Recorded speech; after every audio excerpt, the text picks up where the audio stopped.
और उस समय आम लगते हैं, आम के सीजन में आम लगते हैं, और ठीक उसी समय वो कोयल उस बगीचे में जाकर के अपनी आवाज लगाती है।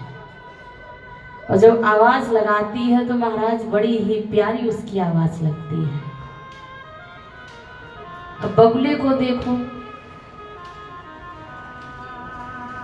बगुले को उजले रंग में रंगाया। जो बगुला भक्तराज है ना, एकदम सफेद है, गोरे चिट्टा। अब उनमें कमी क्या है, उनका भोजन क्या है? बुली सरोवर या नदी के किनारे बैठ जाते हैं और उनकी नजर रहती है काहे पे? बोले जैसे ही मछली ऊपर के लिए उछाल मारेगी वैसे ही हम उनको कैच कर लेंगे। कि कोयल को काहे तूने काला बनाया, बगुले को उजले रंग में रंगाया। काहे किया रे रत्नाकर को खारा, काहे किया रे रत्नाकर को खारा। कोई न समझा ये खेल तुम्हारा, सीधे को उल्टा और उल्टे को सीधा बनाया। तेरा पार न कोई पाया, तेरा पार न कोई पाया। बोले भगवान भोलेनाथ की। तो ये परम पिता परमात्मा कोई समझ नहीं पाया। आपने देखा होगा जो आंखों से सूर होते हैं, जन्म से ही अंधे होते हैं, बड़े ही काबिल होते हैं, और ऐसे लोगों में एक गुण ज्यादा होता है हम लोगों से। हमारे बाबा जी बताया करते थे गांव की भाषा में कि लूलो लंगड़ो कुबरो और चांदी को गंजा होए। और जिनसे बात जब करो जब, अब आगे नहीं कहेंगे। बोलिए गोविंद भगवान की। तो श्री सुखदेव, श्री सूत जी महाराज शौनकाद ऋषियों को कथा सुना रहे हैं, प्रभु की चर्चा सुना रहे हैं। तो शौनक ऋषि कहते हैं कि प्रभु ये जो सृष्टि का सृजन हुआ है वो कैसे हुआ है? तो सूत जी ने कहा कि हे शौनक ऋषियों, आपने बड़ा ही अच्छा और उत्तम प्रकार का प्रश्न किया है। इस सृष्टि का सृजन भगवान भोलेनाथ के द्वारा हुआ। बोले वो कैसे? कहा इस धराधाम पर अंडज उद्भिज जरायुज स्वदेज कुछ भी नहीं, जल ही जल। और सदा शिव जो निराकार, उन्हीं के द्वारा और उन्हीं की भुजाओं के द्वारा ब्रह्मा और विष्णु का, ये देखो शिव पुराण में दिया है। और वैसे भागवत जी में जाओगे तो उसमें दूसरे तरीका दिया है। यानी हर विद्वान के अपने अपने मत हैं, हर शास्त्र का उल्लेख अलग मिलेगा तुम्हें। रामायण में कुछ और होगा, शिव पुराण में कुछ और होगा, भागवत जी में कुछ और होगा। राम कथा में जो भी हुआ है वो प्रभु राम ने किया। भागवत कथा में भगवान कन्हैया ने किया है। और शिव पुराण में भगवान भोलेनाथ ने किया। और देवी भागवत कथा में दुर्गा मैया ने किया। तो यहाँ इसमें भगवान भोलेनाथ के द्वारा ब्रह्मा और विष्णु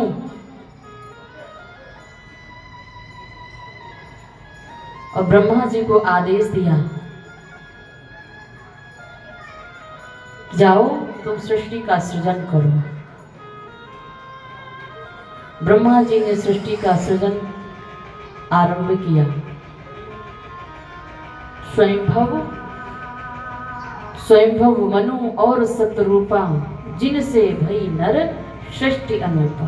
ये चीज हर में तुम्हें एक ही मिलेगी, चाहे रामायण ले लो, चाहे भागवत ले लो, चाहे शिव पुराण ले लो, और चाहे देवी भागवत कथा ले लो, ये यही मिलेगी कि स्वयंभव मनु और सतरूपा, जिनसे भई नर सृष्टि अनूपा।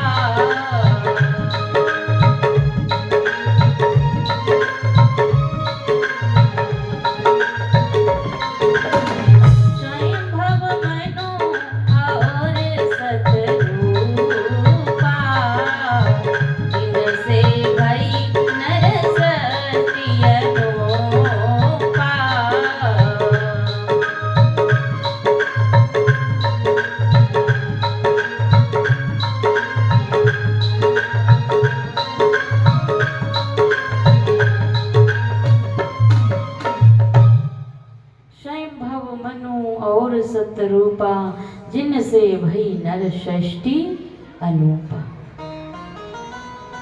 स्वयंभव मनु के 3 पुत्रियां हैं और 2 पुत्र हैं। अब 3 पुत्रियों से ही सारा संसार भरा पड़ा है। हम सब ऋषियों की संतान हैं। ये जाति कैसे बनी? हमारे और आपके कर्म के अनुसार। वहां से कोई जाति नहीं है, जाति यही है इस मृत्यु लोक में। अब स्वयंभव मनु के 3 पुत्रियां हैं, आगूति, देवहूति, प्रसूति। आगूति रुच प्रजापति को, प्रसूति दक्ष प्रजापति को, और देवहूति कर्दम ऋषि।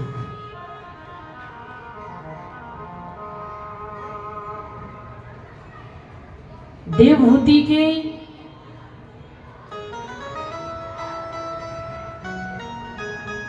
नौ कन्याएं होती हैं।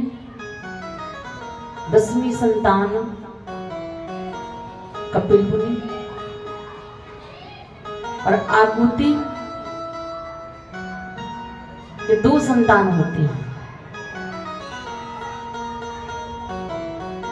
जिनका नाम है यज्ञ और दक्षिणा, यानी स्वयं नारायण और लक्ष्मी है।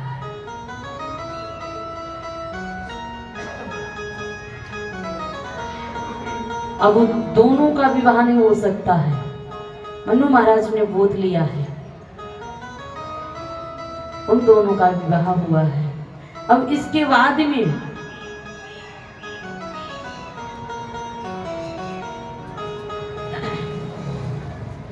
जो प्रसूति हैं दक्ष प्रजापति के साथ में जिनका विवाह हुआ है, इन दक्ष प्रजापति के 60 कन्याएं हुई हैं।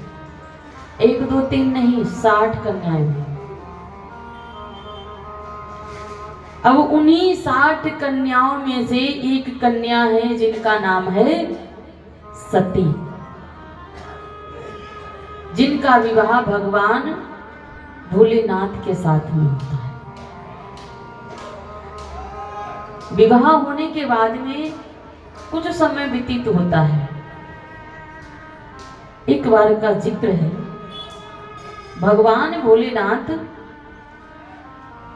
महात्मा कुंभज ऋषि के यहाँ प्रभु की चर्चा को पान करने जा रहे हैं।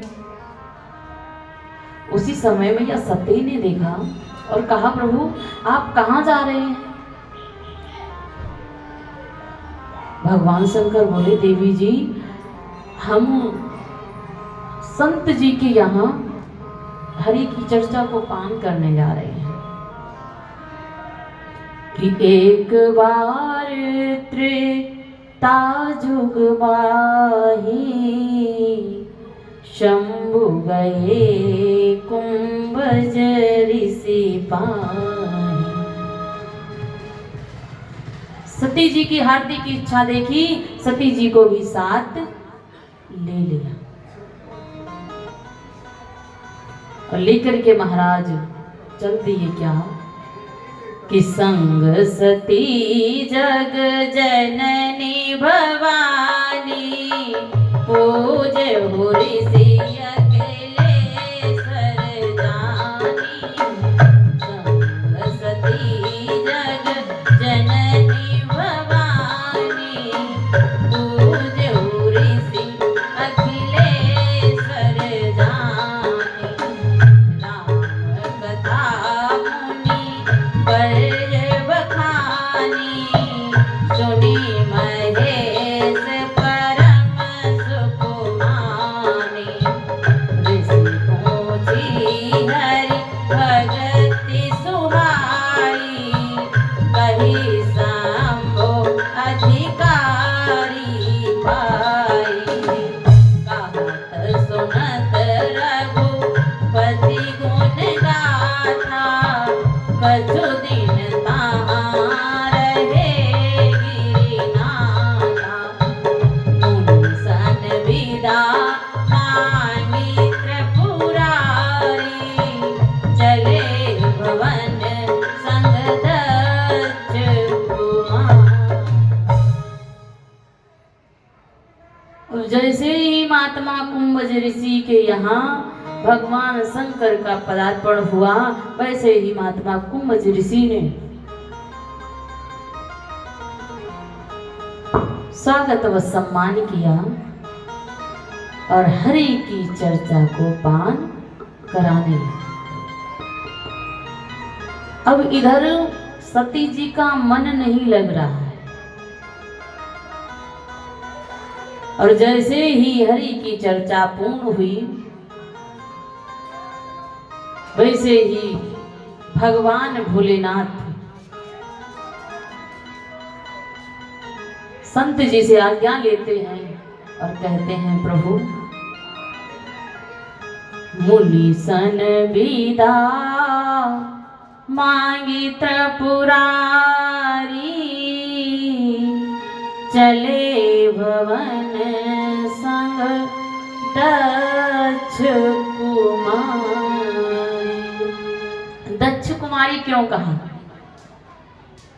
सती जी का वहां पर मन नहीं लगा। अब शुरुआत तो मानो यहीं से हो गई। भगवान भोलेनाथ मैया सती समेत आ रहे हैं और रास्ते में तब तक क्या देखा है कि जिन राम की कथा को पान करके आ रहे हैं वही राम रो रहे हैं।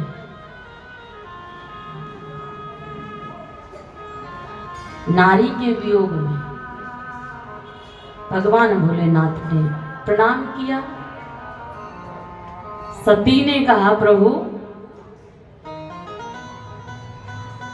आपने किसको प्रणाम किया?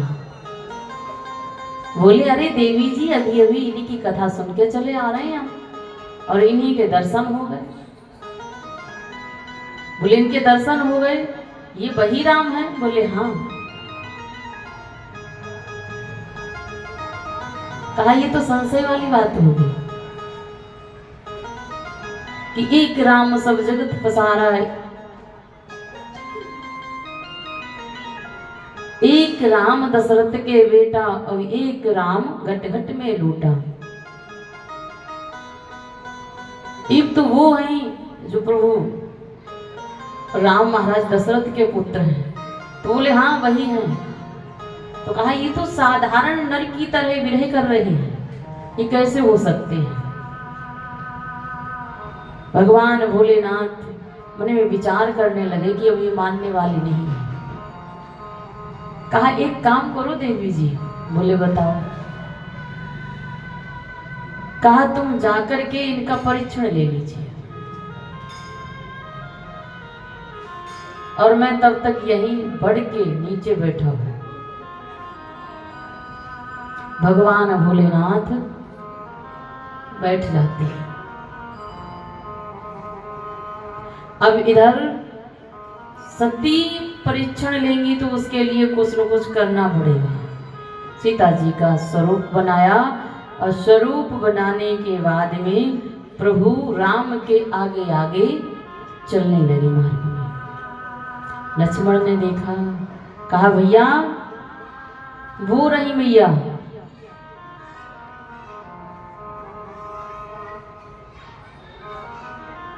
प्रभु राम ने कहा मैया? बोले हाँ। अच्छा, जो सीता जी हैं वो कभी प्रभु राम के आगे नहीं चले।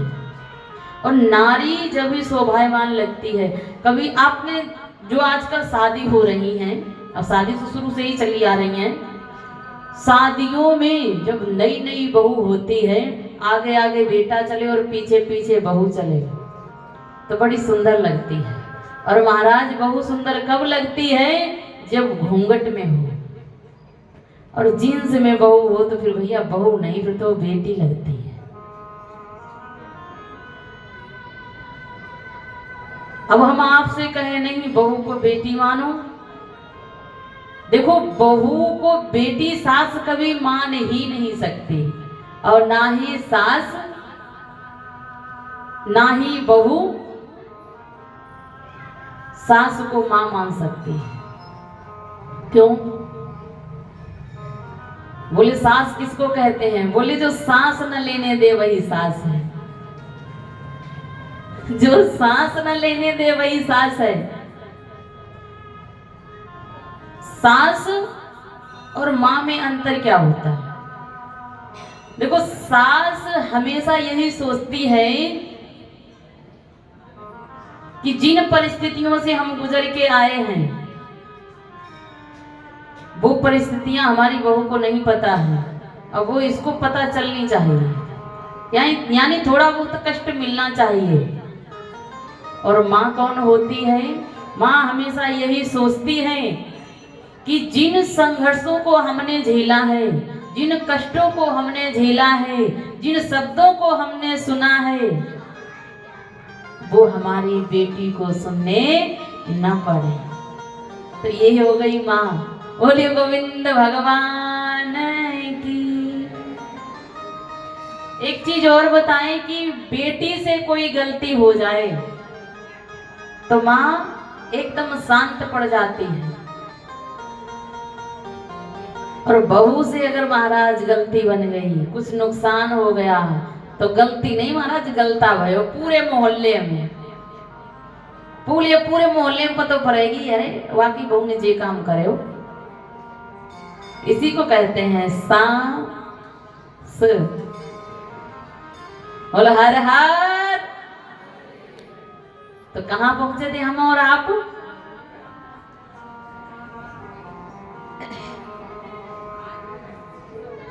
प्रभु राम ने प्रणाम किया और कहा, अरे माती आप यहाँ कहाँ घूम रही हो? तुम्हें पता है हमारी सीता को तो पता ही नहीं है, पर हम दो भाई तो हैं कम से कम, और भगवान भोलेनाथ कहाँ तुम्हें खोजेंगे, कहाँ तुम्हें ढूंढेंगे।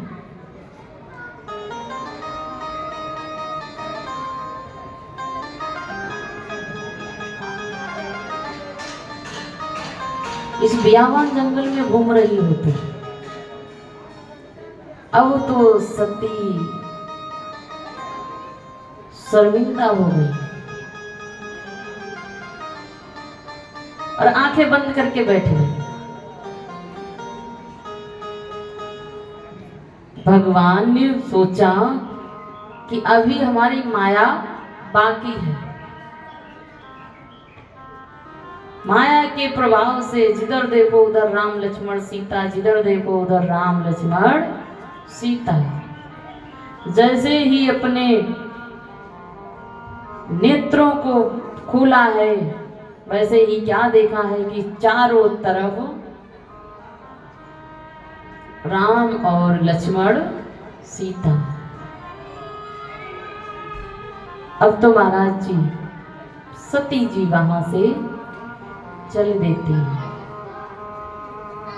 और इधर भगवान भोलेनाथ सब जान जाते हैं।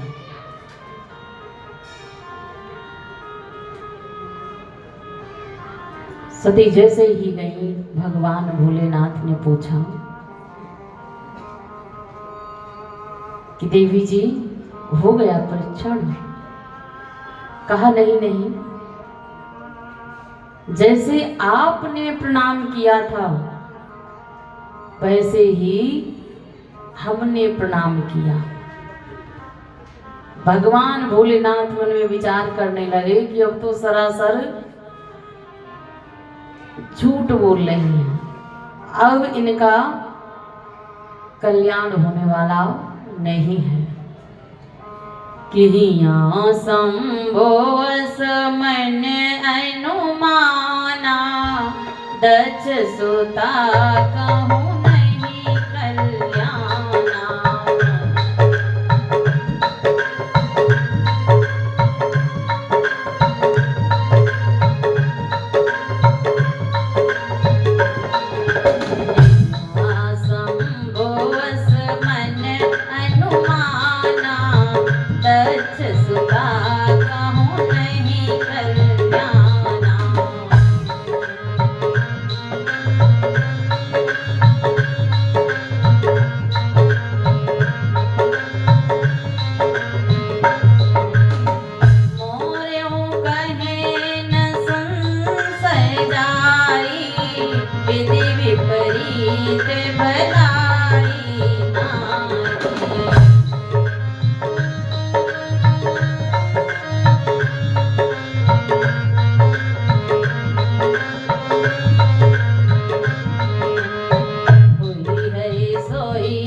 भगवान भोलेनाथ हर चीज को जान जाते हैं और फिर भी झूठ बोले नहीं।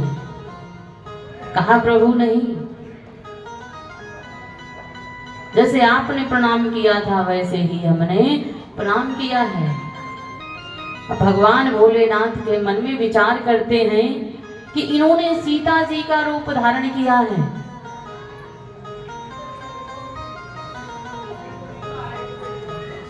अब इनका जो तन यानी जो शरीर है, इस शरीर से पति और पत्नी का रिश्ता आज से नहीं, हमारा इनका कोई संबंध नहीं।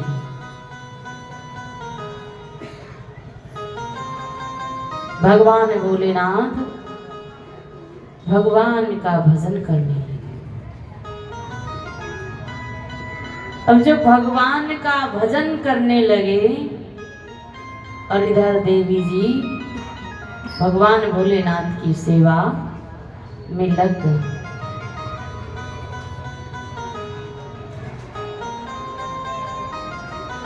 श्री सूत जी महाराज कहते हैं कि हे शौनकादि ऋषि, सती जी को ये आभास हो रहा है पर कह नहीं पा रहे। अब इंतजार कर रही हैं कब प्रभु का भजन पूर्ण हो और वैसे ही हम प्रभु से कुछ चर्चा करें।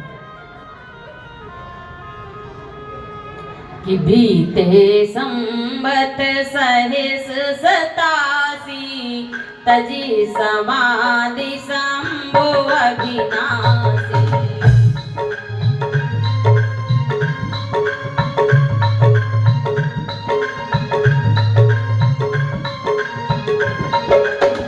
बीते संबत सहित 87 तजी समाधि शंभु अविनाशी।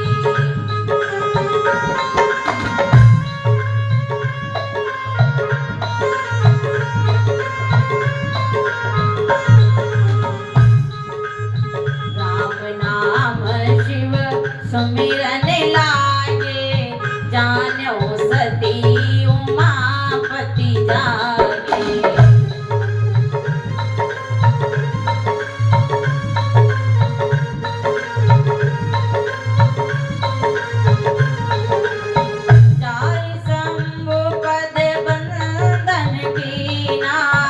सनमुख शंकर आसन दीना।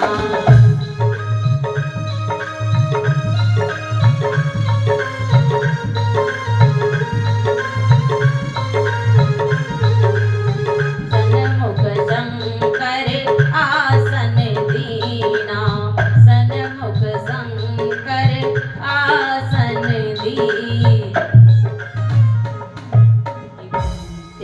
संबत सहित 87।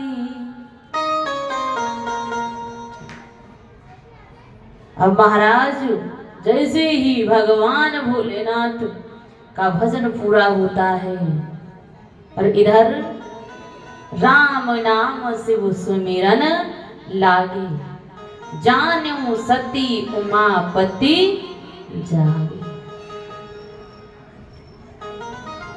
राम नाम के शब्द जो ही सुने, अब तो महाराज जैसे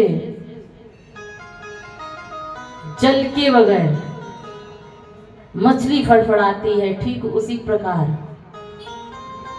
इतने दिन सती जो रही हैं वो तड़फन में रही हैं, और जैसे ही आवाज सुनी है भगवान भोलेनाथ के पास में आती कि जाई शंभो पद बंधन कीना, और सनमुख शंकर आसन दीना। भगवान शंकर ने अपने सामने बिठाया है।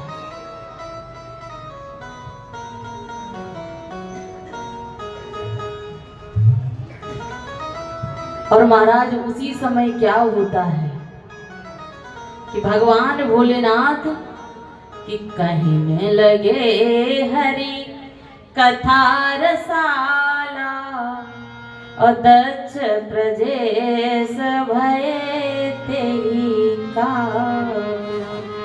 आकाश से विमान उड़ते हुए जा रहे हैं।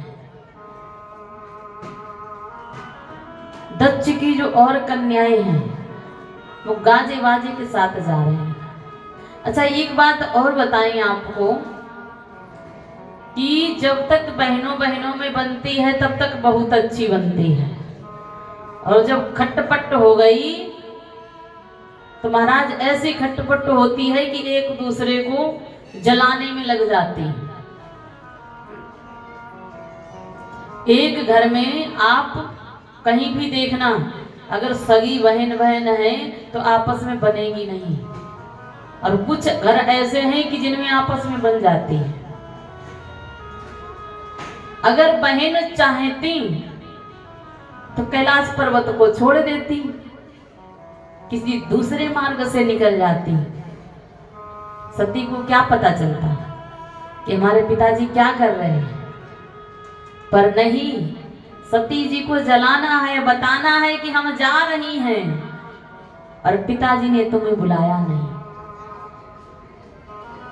गाजे बाजे के साथ चली जा रही है। सती जी ने पूछा कि प्रभु, ये जो विमान जा रहे हैं गाजे बाजे के साथ, ये कहां जा रहे हैं?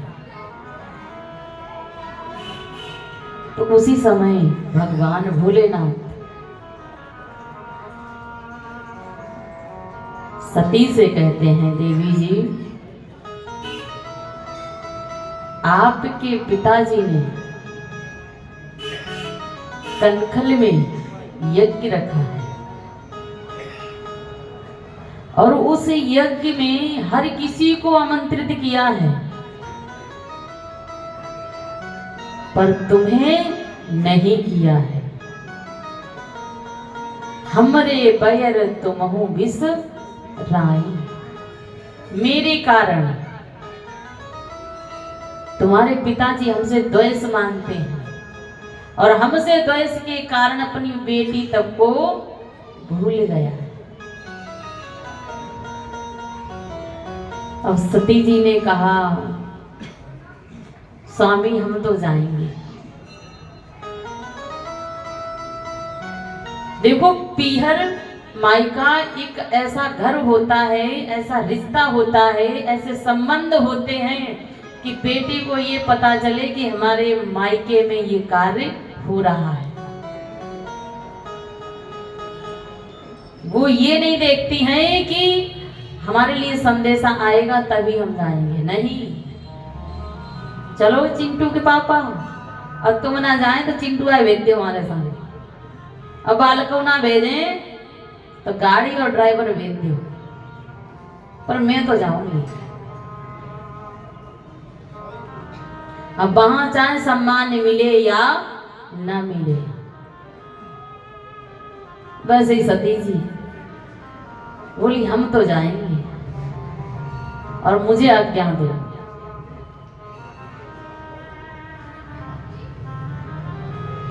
भगवान भोलेनाथ समझाते हैं कि देवी जी, जिस जगह पे हमें बुलाया ना जाए वहां हमें नहीं जाना चाहिए। तो कहा, देखो प्रभु जी, कुछ स्थान ऐसे होते हैं, जब विवाह होता है ना तो पंडित जी सुनाते हैं। बोले क्या सुनाते हैं? कहा, गुरु का दरबार हो, सत्संग का हो, मंदिर हो, मायका हो और मित्र का हो, इन जगहों पर बिना ही बुलाए जाना चाहिए। बोले हाँ देवी जी, पंडित जी सुनाया करते हैं, बिना बुलाए इन स्थानों पर हमें जब जाना चाहिए वहां हमारी उपलब्धि पर किसी को हमसे ईर्ष्या तो नहीं, किसी को हमसे कष्ट तो नहीं, और जहां पर हमसे ईर्ष्या हो सामने वाले को तो वहां पर हमें जाना नहीं चाहिए।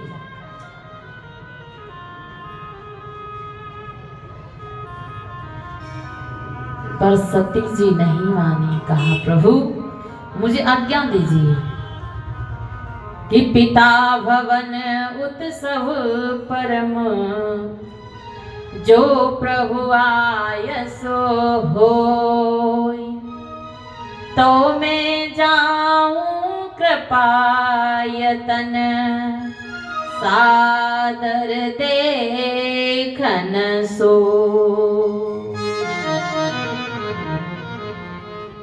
आप आज्ञा दीजिए, और बिना आज्ञा के हम जाने वाली नहीं है।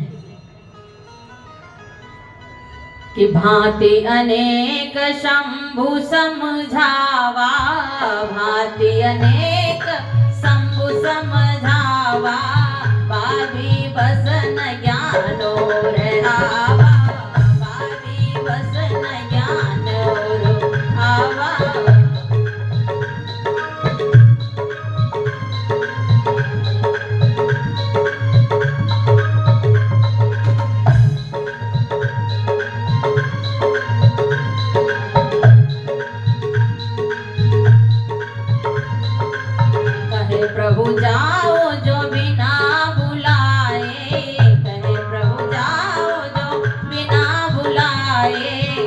नहीं भली बात हमारे भाई, नहीं भली बात हमारे भाई, नहीं भली बात हमारे भाई। कहा सती जी भाई मेरी इच्छा गवाही नहीं कर रही कि तुम जाओ। बोले नहीं प्रभु एक बार आज्ञा दे दो। अब भगवान भोलेनाथ ने क्या किया, अपने घोड़ों को तैयार किया और मन में विचार करने लगे कि अब ये वापस आने वाली नहीं। और सती जी के जो ही वस्त्र थे, कहा देवी जिन्यों ले जाओ, जिन्यों ले जाओ। अब सती जी गढ़ों के साथ चल दी। अब इधर जो विमानों से बहने गई हैं, बड़ा ही उनका आदर सत्कार हुआ, सम्मान हुआ। अब देवी जी पहुंची हैं गढ़ों के साथ में। जैसे ही प्रवेश किया तो महाराज कोई सम्मान नहीं, कोई सत्कार नहीं। पिताजी ने बेटी को देखा, मुख को मोड़ लिया। बहनों ने देखा, महाराज दांतन ने फाड़वे लग गई। समझ रही, ये हमारी ब्रजभाषा है। दांतन ने फाड़वे लग गई और यूं कहवे लग गई, देखो जीजी चली आई बिना बुलाए। कि दक्षिण कछुपो छी कुशलाता, दक्षिण कछुपो छी कुशलाता, सतही बिलो की जरे सब गाता, सतही बिलो की जरे सब गाता। सती जाई दे क्यों तब जागा, सती जाई दे कतहु न दीख शंभु कर भागा, कतहु न दीख शंभु कर भागा। सादर भले मिली एक माता, सादर भले मिली एक माता, भगिनी मिली बहुत मुस्काता, भगिनी मिली बहुत मुस्काता, भगिनी मिली बहुत मुस्काता।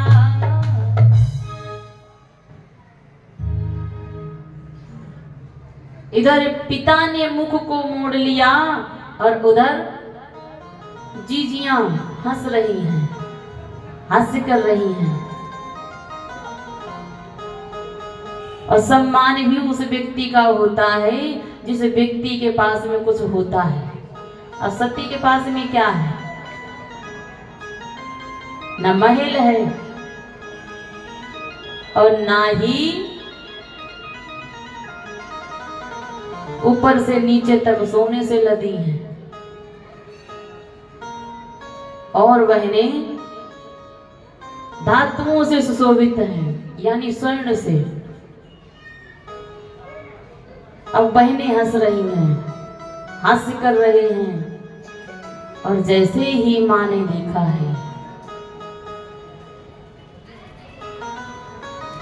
वैसे ही माँ ने अपनी पुत्री को कंठ से लगाया और राजी खुशी पूछी है। देखो माँ के लिए संतान कैसी भी हो, उसके लिए सारी संतान बराबर है। पर कई कई जगह हमने ये देखा है कि अगर दो पुत्र हैं तो माँ की ममता या तो बड़े पे है या छोटे पे है। पर ऐसा नहीं करना चाहिए। देखो माता पिता के लिए दोनों बराबर हैं। क्यों?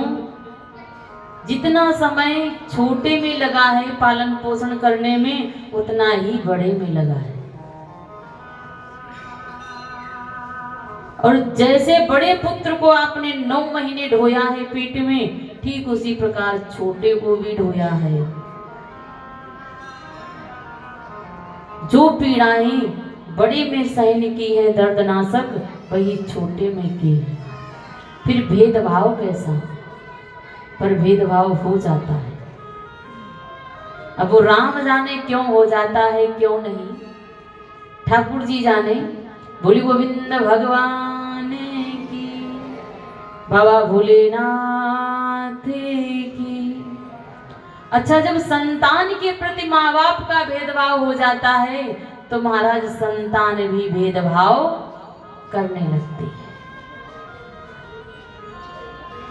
कहते हैं कि जैसा बोओगे और वैसा ही काटोगे। जैसा बच्चों के साथ में आप अच्छा व्यवहार करेंगे तो वृद्धावस्था में बच्चे भी आपके साथ अच्छा ही व्यवहार करेंगे। और आप अच्छा नहीं करोगे तो महाराज बदला तो आना ही आना है। कार्बन के ऊपर जैसा लिखोगे वैसा नीचे छप जाएगा, और वो तुम्हारे लिए तैयार है, रख गया। बोल हर हर कि हरि बोल मेरी रसना, हरि हरि हरि बोल मेरी रसना।